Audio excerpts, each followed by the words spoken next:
Thanks so much for being here. I'm Josh Caffrey. I'm the director here at the Center for Louisiana Studies. I'm very excited about the talk tonight because it involves our archives in various ways, and it involves a couple of important things that we do here at the center.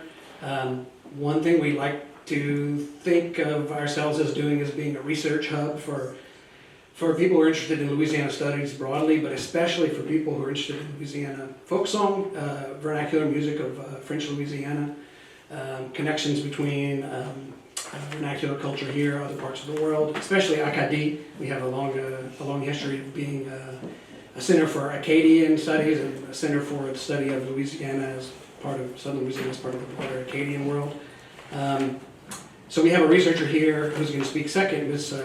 Dr. Camille Moradou, who is a visiting scholar. She's here doing research for, I think, what's going to eventually probably be a book. Is that right? Maybe, but that's, yeah, building on her graduate research. And she's interested in Francophone North America and particularly the Upper Louisiana and also French folk song. She's also a great musician. She played a little bit of banjo here the other day. I don't know if she's going to play anything tonight. Yeah, there's banjo. Okay, she is great. Excellent. So it's great to have a visiting scholar of French culture here doing work in the center. And this is one of the things that we love to see. And the first speaker is a student, a graduate student who's worked here as a graduate assistant for a year and did some great work in our archives. And he's also the first recipient of the Acadie-Acadiana Student Exchange, which is a new program that's supported by some donors. They're here, but they're very humble and they don't want to be recognized, but they are here, and they have helped to put this exchange program together, where what we're trying to do is send a student from Louisiana, either a graduate student or an undergraduate student, up to Moncton to study and do research, and then bring a student from Moncton here to the center to do research. It's envisioned as a summer exchange program, and we've been working through all the details of the bureaucracy of how to make that happen, and it's taken a long time, but we were excited to be able to at least send one student so far up to Moncton for a while, Esteban Quispe, who's right here, who's going to speak first. And Esteban's been a great kind of person here at the center as a student, and he's just done some really impressive and interesting work. And well, I'm not going to spoil it. He's going to tell you what he did, but he really devised, I think, what is going to become a very important research tool and reference for song scholars in the area of Francophone song in North America, and particularly when it comes to our links with Acadie. So anyway, thank you all for being here. I'm really excited to hear this myself, and without further ado, I'll welcome Esteban Quispe.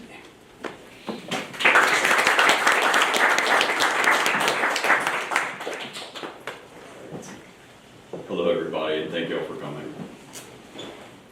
Alright, let me just get everything open.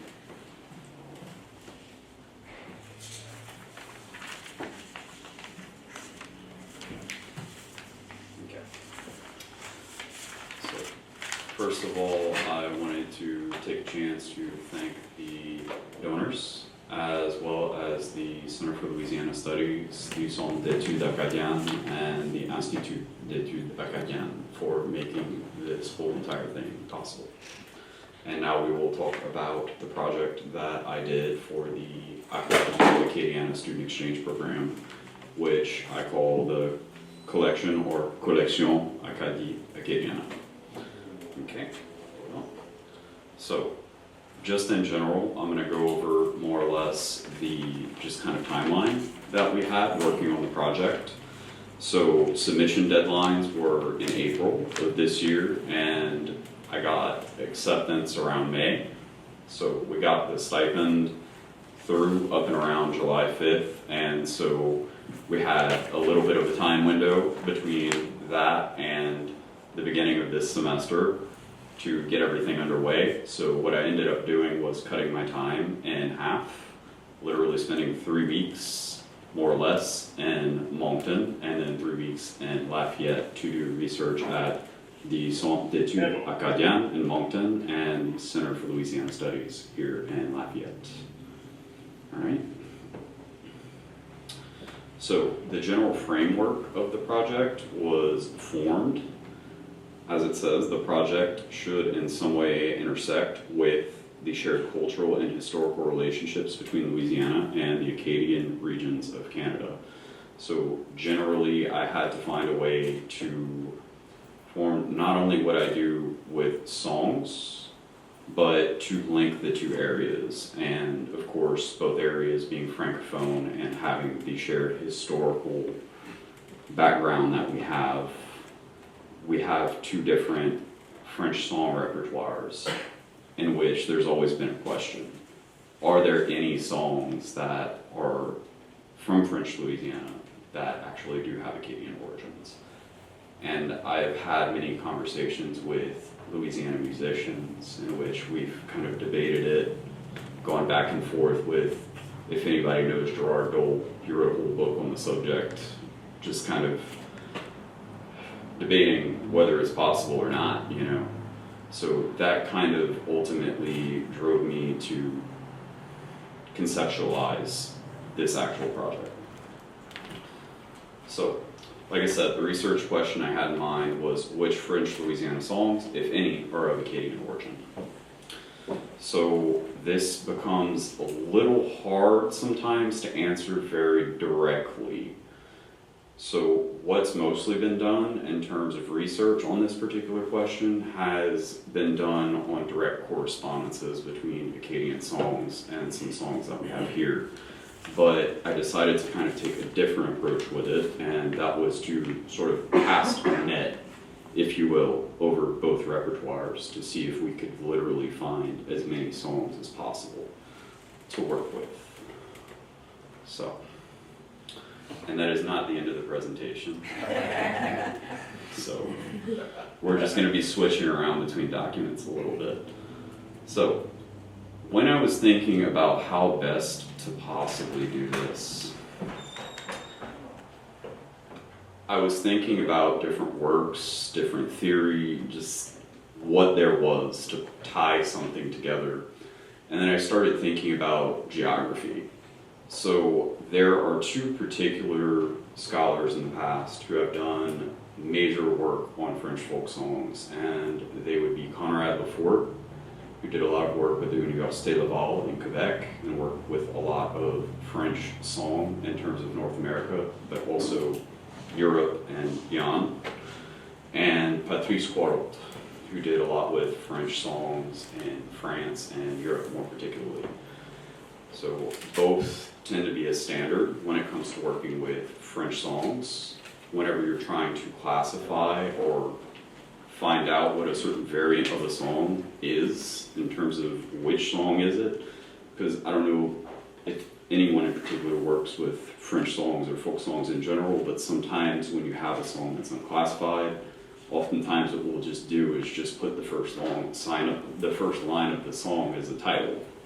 And so it can be a little hard sometimes, unless you really know a song, to actually find out what the more general title is amongst, in this case, the Francophone world at large. So what I ended up doing was going and looking at Conrad Lafort, because he worked more particularly in terms of North America and Francophone North America. So back when we had folklorists like Elizabeth Brandon and Corinne Saucier and Catherine Blanchette going around and doing field work for their theses and their dissertations, a lot of them, before any of this existed, before the world, what they would do is put footnotes at the bottom of the transcriptions of their songs. And they would use the possible references that they had. We're talking about people like Marius Barbeau, Georges Dancieux, people that had published works on French song where they could find similar songs. So people were actually doing this kind of comparison work, if you will, trying to classify these songs before we even had these catalogs, even here in Louisiana sometimes. But what Lafort and Quarles did was make this so much easier, because they literally gave us basically catalogs of French songs in which there's just all the possibility for finding out different variants, and we'll get into that. So this is the second volume of Lafort's catalog, which is called Le Catalogue de la Chanson Folklorique Française. There are 6 volumes. So essentially what I did was actually comb through each particular one. And if we go down past the, oh, sorry. I didn't even know that wasn't there. Okay, if we can get there, we will. Sorry, you guys. And there we are. Alright, so that's the cover. There are 6 more or less just like it. Each covers a different part of the French song repertoire more generally. The second volume, Chansons strophiques, deals with songs in verse. So let me just go down for an example. So in these, if we just go down,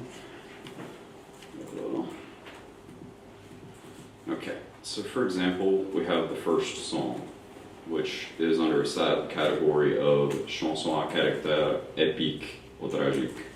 So songs with an epic or tragic character. And we have a well-known song called Genre. What he did essentially was literally catalog all of the occurrences of these songs that he could find. Not only more generally in terms of studies, but also via geographic region. So what I ended up doing was actually just looking under the headings for the different areas in Acadie, or the Maritimes of Canada. And he actually had a hold of some of the materials that were collected here, thanks to a couple of different folklorists who actually went to Avoyelles, where Lafort worked and did their dissertations, namely Elizabeth Brandon and Corinne Saucier. So not only did we have stuff from New Brunswick and Prince Edward Island, and if we can go down, we also have stuff from Louisiana as well, which was taken originally from these dissertations or perhaps different audio collections that these folklorists left at the Archives of Folklore in Quebec at Laval University. So what I did, instead of actually going through all of these different songs, is I actually made this just much easier. So if we take Jean Renaud, for example, I took literally just the entries that were under Prince Edward Island, New Brunswick, and Nova Scotia, as well as Louisiana and Maine, since Maine is a part of Acadie. So, and literally just more or less isolated the possibilities of songs that I had in there that I could work with.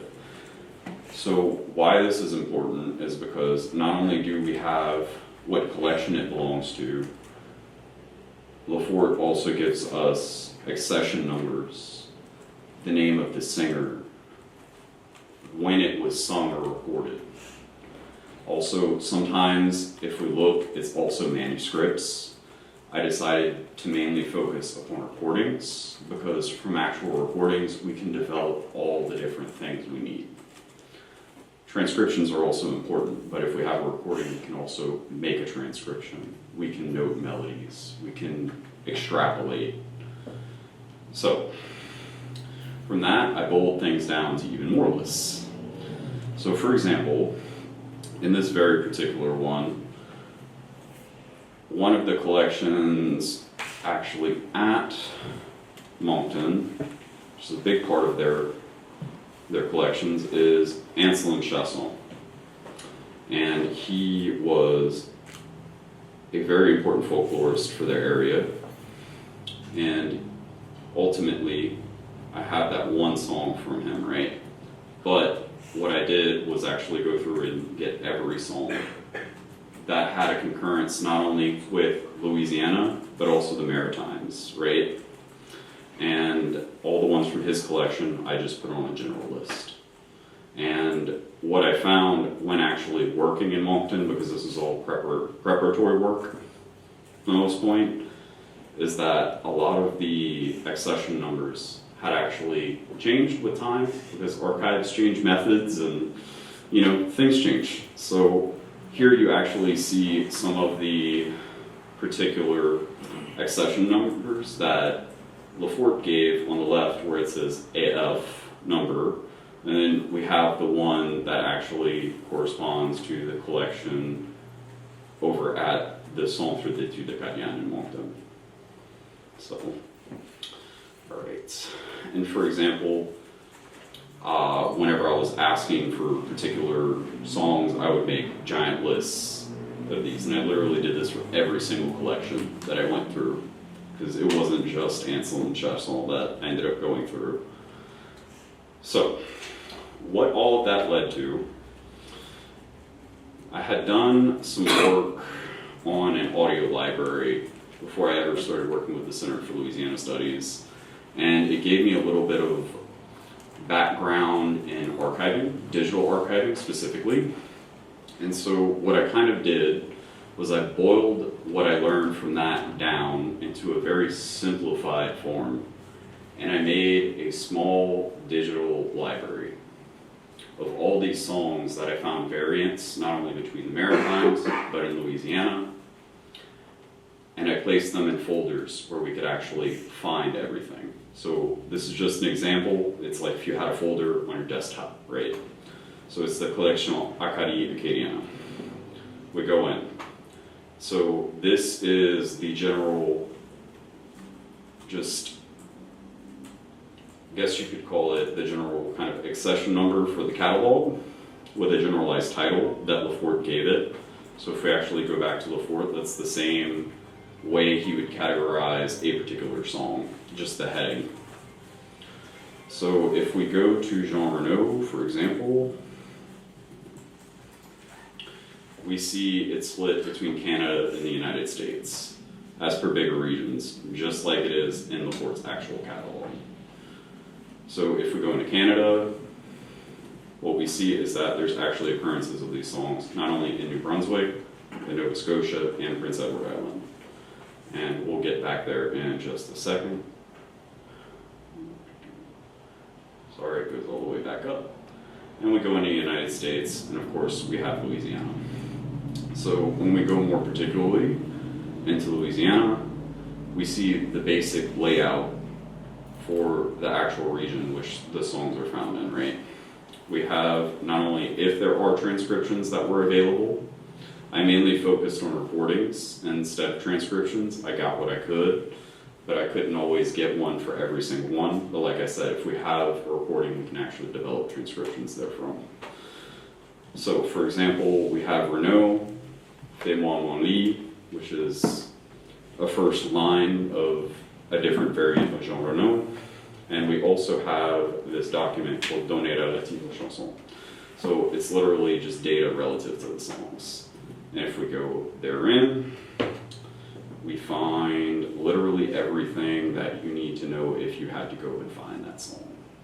So not only the collection it's found in, but the accession numbers, who sang the song, where it was collected, the date it was collected, and if there are lyrics or not. And also there is a correspondence, if you look just right there, for the number that Quarrel gives in his reference work. So although it's based off of Lafayette, it also gives the correspondence for Quarrel.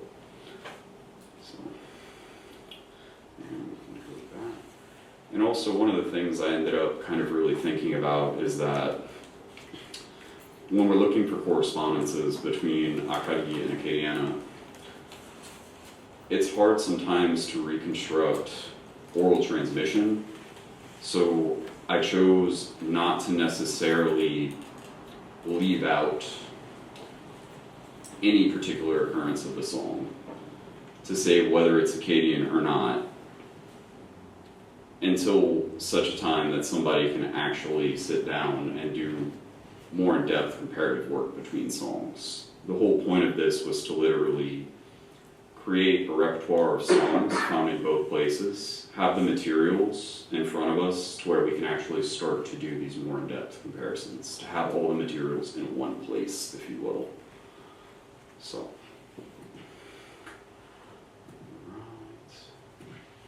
and if we go, and there are transcriptions, which for to know, there is, and that comes from, it's not very clear, but that is from a microfilm page of Green Associates dissertation. So I know it's not super clear, some of them are, but all right. And we can go ahead and maybe listen to the one from Anselm Chasson's collection, if I can get back to genre now.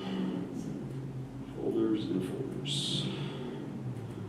Okay, and once again, if we go, it's in every single one.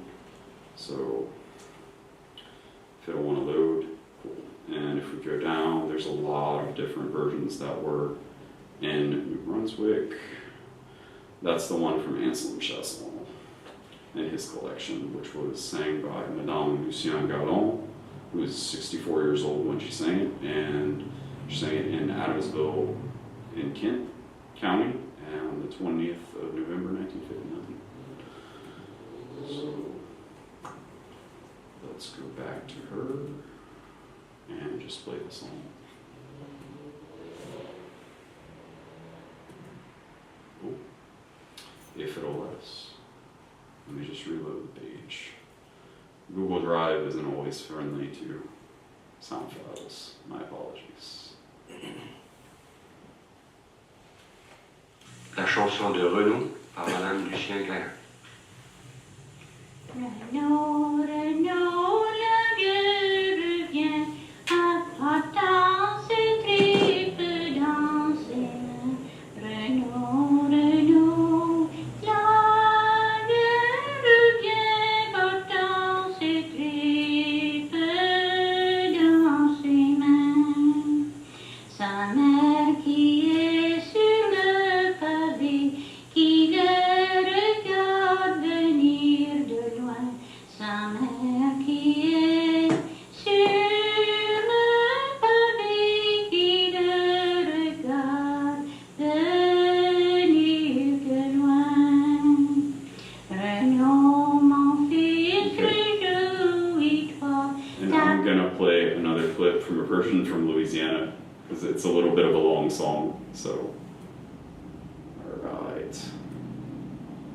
And we can listen to a version from Avoyelles. It's a little rough, so. Renaud, qui revient de la guerre, qui apporte ses tripes dans son chapeau, vêtements de l'été, pour mon repas souper. Père et mamie, d'être dans mon, l'automne soupirer. Père et mamie, je dis te promets, l'automne soupirer. Cut there. Ma fille. Alright. So, all together, if I can get out of that real quick, I was actually able to generally find about 160 something different occurrences and throughout Lafort's catalog. So that means 164 different songs. That's not to count the different actual examples of those songs under each one that we have. So for example, in Louisiana we have 2 variants of Jean Renaud that we know of. So essentially what that means is that even I was able to do and process out of all that 60 different songs. So for example, from about 60 different songs in Lafort's catalog, out of all the variants that I was able to find, I ended up actually being able to categorize or classify, if you will, about 180 something recordings or individual songs from our archives, which some of it was priorly done by Lafort himself, And that's what made it rather easy to actually identify some of them. But there are a lot of things that exist, like for example in Dr. Barry Onselet's collection, that were actually done after the fact that the catalog was actually made. So sometimes you won't actually find some of those materials in there. So there was actually a chance to go through and categorize some songs that are from here that we never had before. Which it also very much helped not only to work with Carl, because he often puts basic lyrics for the different songs that he has in his particular reference work, but also having the Acadian variants helped, because I was very much able to listen to them and sometimes get a better idea not only as to possible melodies for the songs, lyrics, sometimes to kind of help identify them, if you will, where it wasn't too clear. Like for example, you have a lot of departing and returning soldier themed songs, and they can be a little bit hard to kind of figure out which one is which in terms of Wolford's catalog. It doesn't always seem super clear, but actually having the Acadian variants of those songs helped me to actually find out what they were and what they corresponded to in the Ford's catalog. So that being said, the only other thing I wish to really cover is, while I was in Moncton, I worked really close not only with the team of the Centre d'études Acadiennes, who were beyond helpful during my time there, and I don't think I could have accomplished this had they not been so helpful. But Dr. Isabelle LeBlanc had spent a lot of time with me, and she pointed out a very particular thing that I'd never really thought about, because for me, as not only a researcher, but a musician, more on an individual, not a commercial level, I take a lot of inspiration from these kinds of songs, and oftentimes I take them and actually sing my own versions of them, whether it be with guitar or with the hurdy-gurdy. And so a lot of times the songs that I've worked with from our center inspire me to actually go through and play variants of these songs, like one that we actually categorized in here, if I can find it real quick.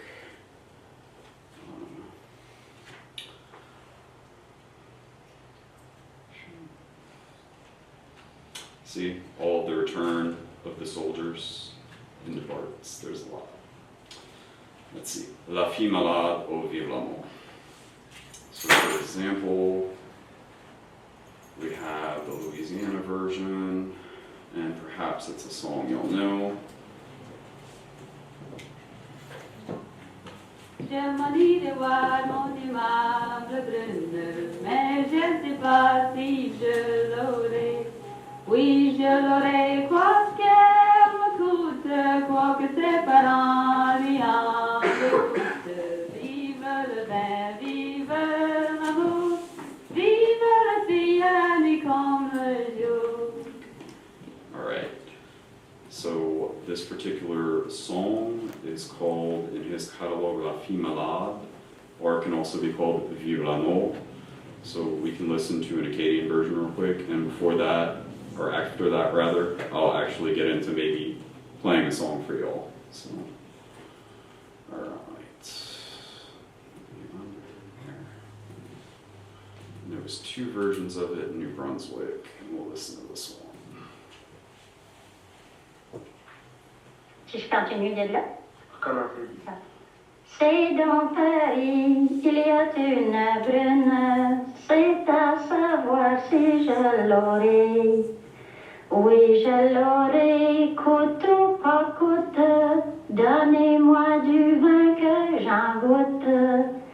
J'aime le vin, j'aime l'amour, j'aime le vin la nuit comme le jour. Bon camarade, je suis malade, faites-moi mon lit, je veux me coucher. Oui, c'est avant de me coucher, verser du vin pour que j'en goûte. J'aime le vin, j'aime l'amour, j'aime le vin la nuit comme le jour.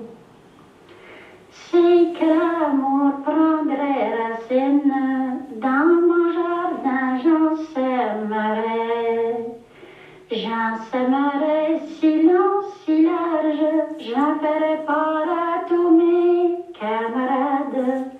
J'aime le vin, j'aime l'amour, j'aime le vin, la nuit comme le jour. All right. And that was C'est dans Paris, y a une bonne. And I can go ahead and play a version of it for y'all that I developed based off of some of the Louisiana variants on the hurdy-gurdy.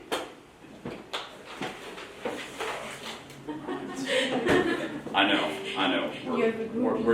We're taking a step back. All right, and I'm not too great at memorizing things, so if it's not a bother y'all, I'm probably gonna read the lyrics off of a copy that I have, if that's all right. Oh, si tu veux.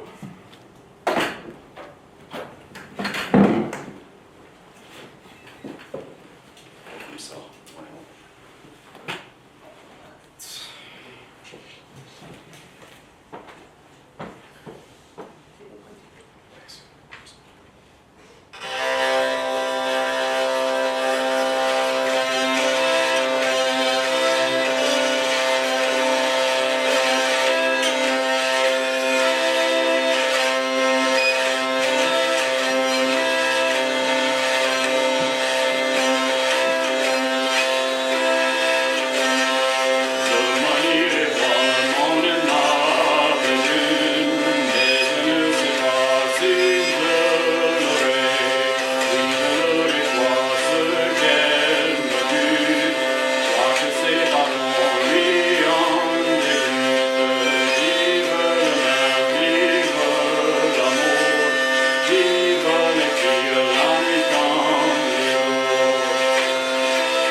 Sure, I can briefly do that. So in French, it's usually called the violon. So generally, how you can translate that more or less is hurdy-gurdy. It's the general name for it, but the more literal translation would be something like a wheel fiddle. So essentially, back in the day, before the violin or the viola were kind kind of set instruments. This was kind of like a wheeled or bowed fiddle, but in the sense that you could actually continuously bow the strings. You weren't limited by a single end when you'd reach the end of your bow, if you will, where you have to change back. So what's also interesting is it is a drone instrument. So you have three principal strings. You have the bourdon, which literally can be translated as drone. They're kind of like the bass strings. And you have the chanterelle, which are the melody strings. And you have the mouche, or chien. They usually, it doesn't work too well on this one, but they usually make a little chirping sound that, depending on how tight you make them with these pegs, actually adjust the quickness that they make the chirp with. And usually people keep rhythm with it in a song. It's used for also just an effect. But these are usually fixed notes with the bourdon and the mouche, or the chien. The chanterelle, however, they function kind of like a keyboard, really. I mean, even you can think about it as a guitar in a sense, where you have frets. So you can actually activate and disactivate strings, which allows you to kind of get a different sound every time. For example, I have just two strings activated, which is this chanterelle and this particular bourdon. But I can actually change it. You hear the sound. And this one is, you know, a different note. So who owns this instrument? I do. Okay. But yeah. And traditionally, a lot of these old French songs, at least back in the European context, were played on instruments rather like this, as well as many others. So it kind of maintains the more modal origins of a lot of these songs, and they're a lot easier to sing with an instrument like this, although it's not possible to do it otherwise. So, for example, I've had the pleasure of playing Avoyelles Parish with a local fiddler, and we're actually able to very easily kind of trade off melodies. So, because most of the time when I play, I'm actually just playing off the melody that I'm singing. So did this come before the fiddle? And Well, that's a good question. Luthier might be able to explain that better than me, but back in the day, I think they were probably being developed more or less around the same time. Although don't quote me, as that's not quite my area of study. Okay. But they did have what was called a violoncelle, which is kind of an ancestor viola violin. It didn't actually have frets, like kind of our ones today, but yeah. Very similar though, same kind of shape, more or less. Thank you. No problem. And with that, I'm going to let Camille go ahead and start her presentation, unless y'all want to do questions now or questions at the end. It's up to y'all. Go ahead. Go ahead. I understand why you would choose the Maritime Acadie as a counterpoint to Acadiana, or whatever you want to call it, but and Louisiana. Mm-hmm. So, what's your definition of Louisiana, though? Is it In Louisiana, in terms of the French songs that I'm talking about, the French songs usually found in the Francophone part of Lower Louisiana. Lower Louisiana? So, at least more of the songs that I focused on in this particular project. So, Well, it just sounds like just a terrific project, great project. And it's just that,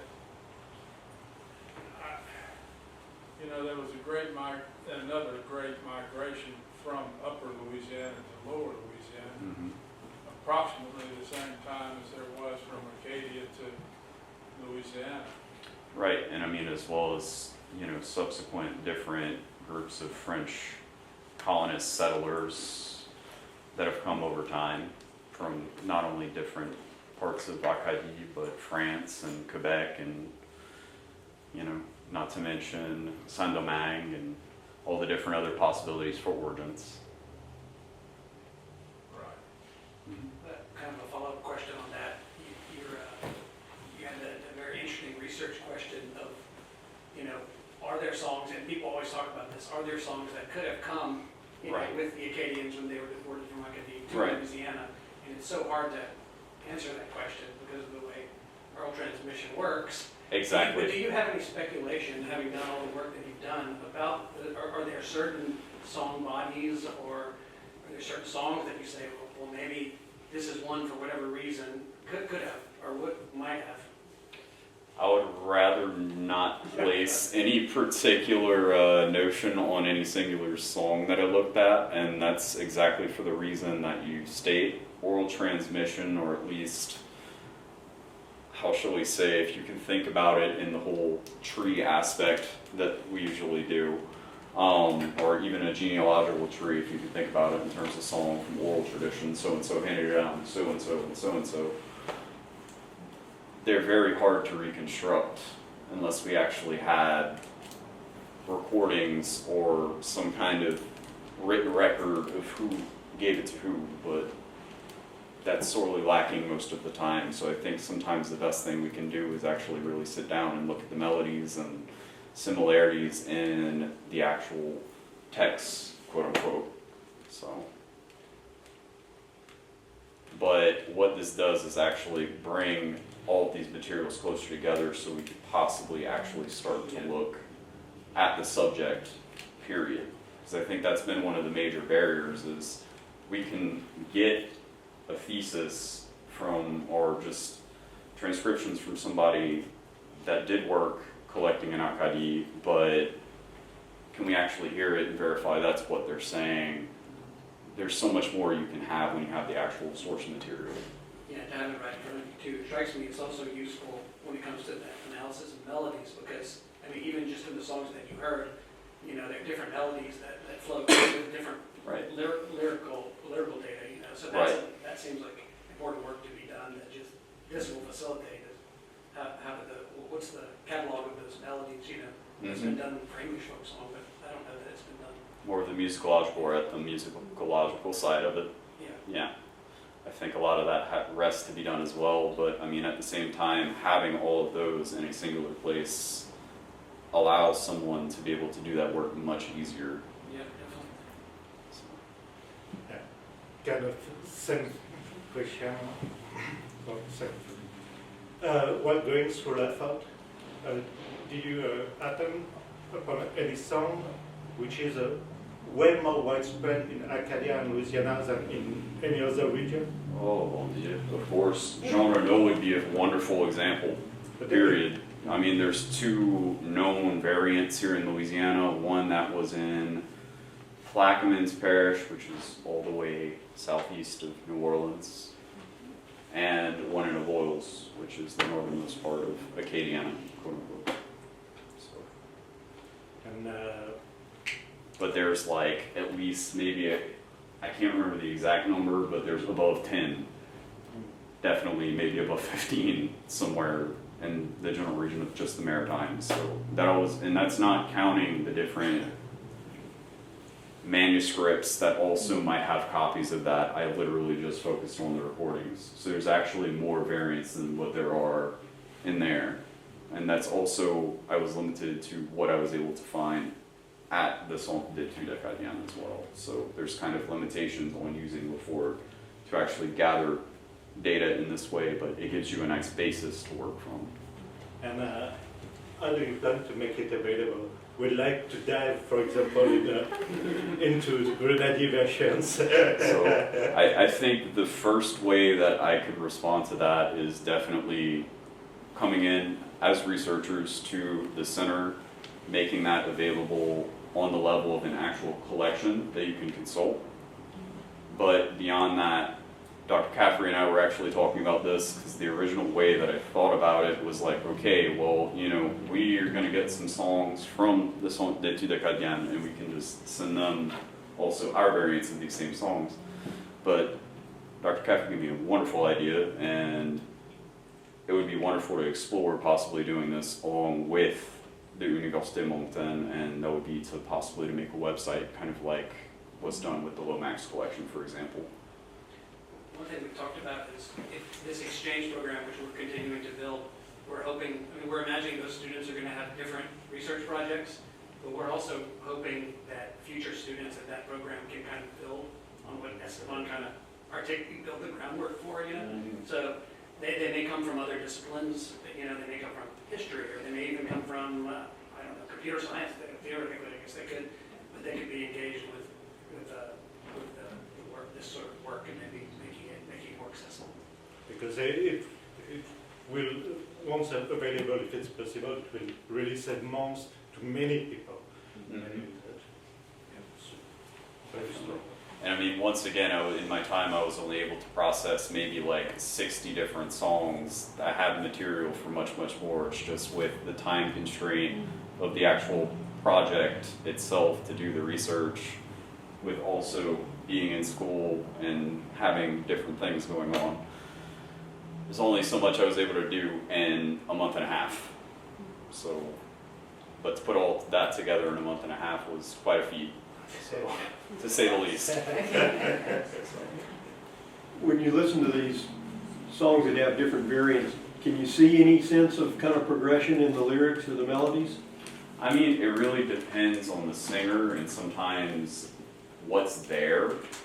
Sometimes you might have a singer who can remember a singular verse, as to where you might have somebody that can remember nearly most of the song in terms of more complete, if you will, versions of the songs that have been recorded or transcribed.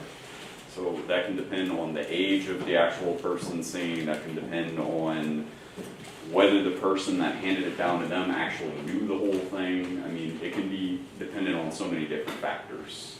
So for example, like with La Fille Malade or Vive l'amour, in the Louisiana variants, some of them are just like a couple of verses, some of them are like 4. The one that we heard from Acadie is probably like 5 or 6. So it can kind of vary. And it can also vary in terms of the actual language of it. Somebody sometimes might forget a certain little bit of wording and they'll kind of insert their own, whether consciously or unconsciously is a good question. But when they would actually sing it to the next person, therefore transmitting the song, it would be in a different version, or at least the message would be different from the original song that they had. So. And all of the recordings are essentially 20th century or later. Most of them, yeah, are from the 20th century. It's when a lot of folklorists were going around, not only Acadie, but in Louisiana and just kind of at large.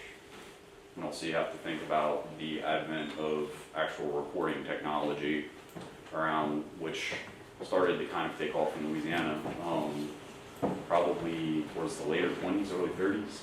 So we have some rare things that come from way back then, which Lomax would be an important example of that in the early 30s, for example. So, or if you had to think about people that did more commercial stuff, kind of like Yoma Bro Falcon, Lionel Gaspar, and Delma Lachne, and people like that were recording in 1929, I think. But some of the earlier theses and dissertations from Louisiana, you find oftentimes that there's when you think about, I think it's Irene Therese Whitfield, if I remember correctly, she did that landmark, I never remember if it's a thesis or dissertation, but there's so many beautiful songs in there, but we don't have any recordings, we just have the transcriptions. Just because it was early and I guess that hadn't been thought of with accompanying the dissertation, or that could be for a multitude of different reasons. But.